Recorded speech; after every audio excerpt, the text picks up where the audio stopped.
एक बूढ़ा एक पेड़ के नीचे बैठी थी। उनके ऊपर ढेर सारे पत्ते पड़े हुए थे। उन पत्तियों में चींटी चींटा लगे हुए थे। वो चींटी चींटा उनके नाक कान में घुस रहे थे। वो कराह रही थी।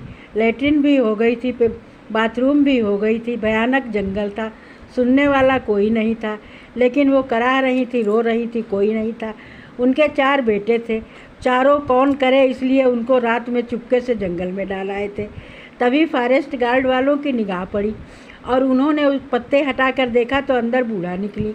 बूढ़े को उन्होंने उठाया और जाकर फिर से ढूंढा ढांढा और उन्हीं के लड़कों के पास फिर पहुंचा दिया और कहा कि बूढ़ी माँ की सेवा करो। बूढ़ी माँ को होश आया। बूढ़ी माँ ने कहना शुरू किया, किसने हमको फेंका है, मारेंगे। और इस तरह से वो चिल्लाने लगी। चारों बेटे और बहुएं जो थे उन्होंने उसको बड़ी तिरस्कार और घृणा भरी निगाह से देखा। तभी गांव वाले इकट्ठे हुए। गांव वालों ने कहा कि बेटो, तुम कैसे बेटे हो, तुमको इसने किस तरह से पाला है और आज तुम इसी के लिए ये कर रहे हो।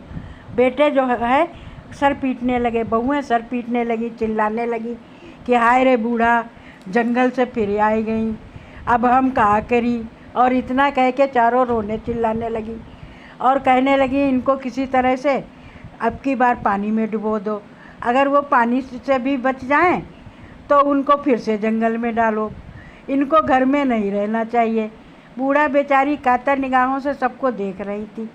हड्डियाँ ही हड्डियाँ थी, शरीर बेकार हो चुका था। विधाता की करतूत देखो। जिन बच्चों को बड़े अरमानों से पाला था उन्होंने ही उनको जंगल की राह दिखाई। ऐसे बुढ़ापे का क्या है, किसी को पता नहीं कब किसको मिल जाए। इसलिए आदमी को ज़िंदगी भर ईमानदारी से रहना चाहिए। यही बुढ़ापे का सुकून है।